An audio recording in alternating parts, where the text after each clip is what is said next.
प्रिय श्रद्धालुओं, जय श्री कृष्णा, जय श्री राम, जय श्री राधे राधे, जय श्री महाकाल। इस प्रवचन में आपको श्रवण कराएंगे रामचरितमानस की मूल चौपाइयों का पाठ, हिंदी अर्थ एवं व्याख्या। उत्तरकांड। ते सठहट बस संशय करही, निज अज्ञान राम पर धरही। बे मूर्ख हटके बस संदेह करते अपना अज्ञान रघुनाथ जी पर धरते हैं। काम क्रोध मद लोभ रथ ग्रह शक्त दुख रूप, ते किम जाने रघुपते मूल परे तमको। जो काम क्रोध मद लोभ में प्रीति करने वाले दुख स्वरूप घर में आसक्त है और अंधकार रूप कुएं में पड़े हैं, वे मूर्ख रघुनाथ जी को कैसे जान सकते हैं। निर्गुण रूप सुलभती सगुण न जाने कोय, सुगम अगम नाना चरित सुन मुनि मन भ्रम होय। निर्गुण रूप तो अत्यंत सुलभ है, सब कोई जान सकते हैं, परंतु सगुण को कोई नहीं जानता है। निर्गुण इससे सुलभ है कि सदा एक रस रहता है, और सगुण को नाना चरित सुगम और अगम है, जैसे सेतु का बांधना, जानकी जी का विरह आदि देखकर मनुष्य को तो क्या मुनियों के भी मति की कोश होता है। सुन खगपति रघुपति प्रभुताई, कहो यथा मिति कथा सुहाई। जय विद होय जय विद मोय भयो प्रभु मोही, सो सब चरित सुनामो तो ये। हे गरुड़ जी, सुनो, मैं कुछ रघुनाथ जी की प्रभुता वर्णन करता हूँ और मति अनुसार सुंदर कथा कहता हूँ।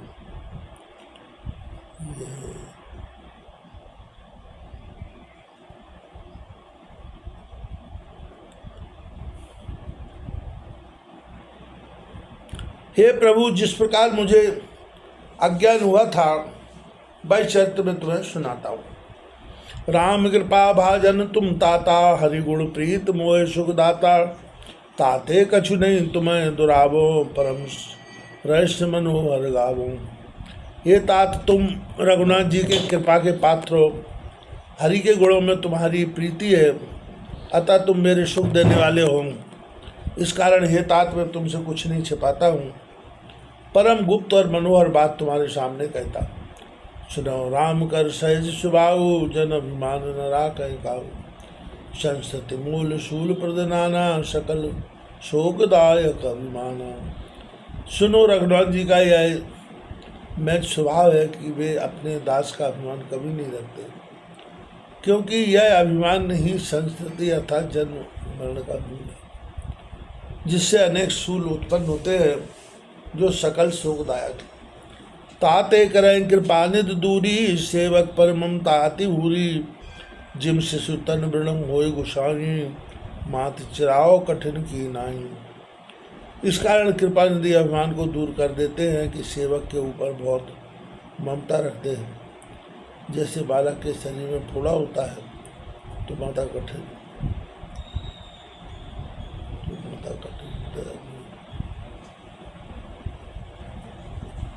उसको चिरा देती है। यद्यपि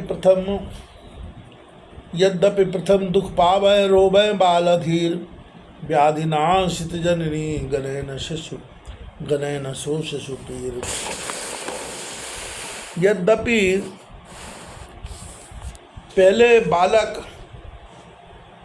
दुख पाता है और अधीर होकर रोने लगता है, व्याधि दूर होने के निमित्त माता वह पीड़ा नहीं गिरती।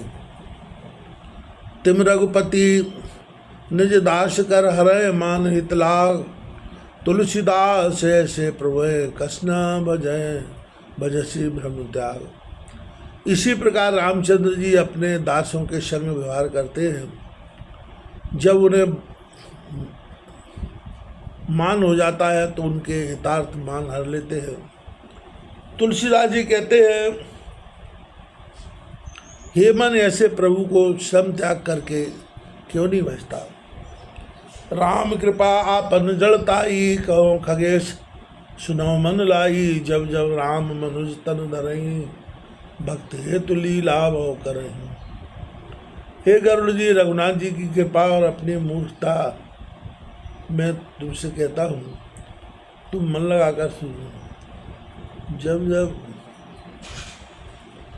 राम मनुष्य अवतार धारण करते हैं तब तक भक्तों के कारण अनेक लीला करते हैं। तब तब अवधपुरी में जाऊं, शिशु लीला बिलोक हरताऊं।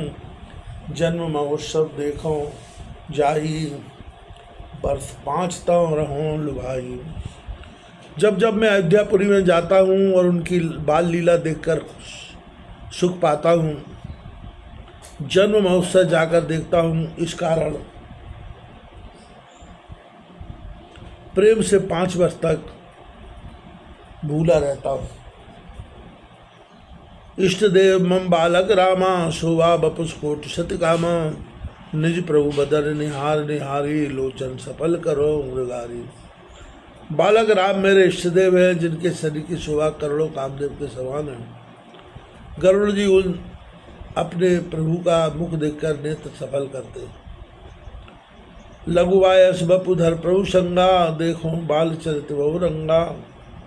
छोटा सा कौए का शरीर धारण करते प्रभु साथ अनेक प्रकार के बाल चरित।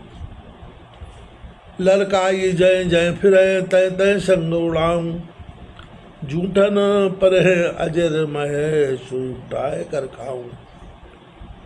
वे लड़काई में जहाँ जहाँ घूमते हैं, माँ उनके साथ उड़ता हूँ। उनके हाथ से जूठन आंगन में गिर पड़ता है, उसे उठाकर खा जाता हूँ। एक बार अतिशय प्रबल शर्त के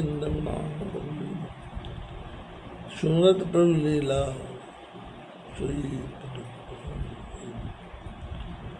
सुमरत प्रभु लीला सोई पुलकित भयो शरीर। एक समय रघुनाथ जी ने ऐसा प्रबल शस्त्र किया कि प्रभु की वह लीला स्मरण करने से शरीर पुलकित हो जाता है।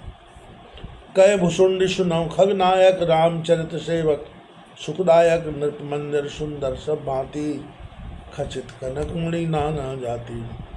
कागभूषण जी बोले, गरुड़ जी सुनो, रघुनाथ जी के चरित्र पर सब भक्तजनों को सुख देने वाले हैं। राज मंदिर सब सुंदर है, जहाँ अनेक भांति से सुवर्ण मणि चढ़े।